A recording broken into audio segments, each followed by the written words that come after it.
Well, no, we don't have any evidence yet, but the evidence can come in the future.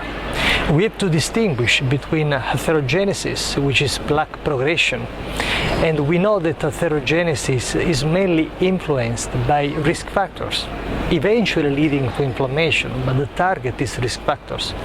And then, in the presence of the plaque, in some patients, at a certain point in time, we have this brisk transition from instability to instability.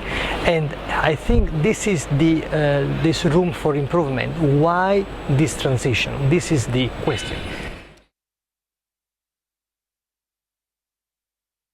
Depends on the setting. I think there's convincing evidence that in primary prevention or in secondary prevention in stable patients, the mechanism of action is predominantly cholesterol lowering. But the situation is different in patients with an acute syndrome. As I told you before, when the plaque becomes unstable, well, in this setting, inflammation or reactivation of inflammation probably plays a role.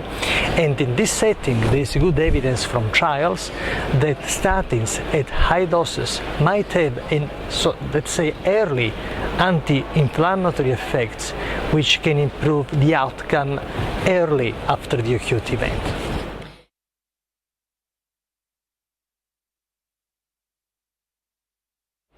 Well, I don't think the setting is stable angina. Again, we have to test these drugs in patients with an acute syndrome, because it is in patients with an acute syndrome that this inflammatory outburst may have a role in causing instability, and in this setting, specific anti-inflammatory treatment might be beneficial.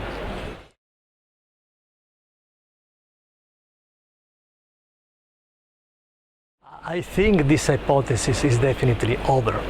I think that what we are learning with OCT is that we have three different types of patients. Patients with plaque fissure, patients with plaque erosion, and patients who become unstable with a smooth plaque. And I think that we need different treatments for this type of patients. In patients with plaque fissure, well, I think this is the subset of patients where inflammation can be particularly important, and the target might be inflammation. Then we have patients with plaque erosion, different type of patients which needs different treatments.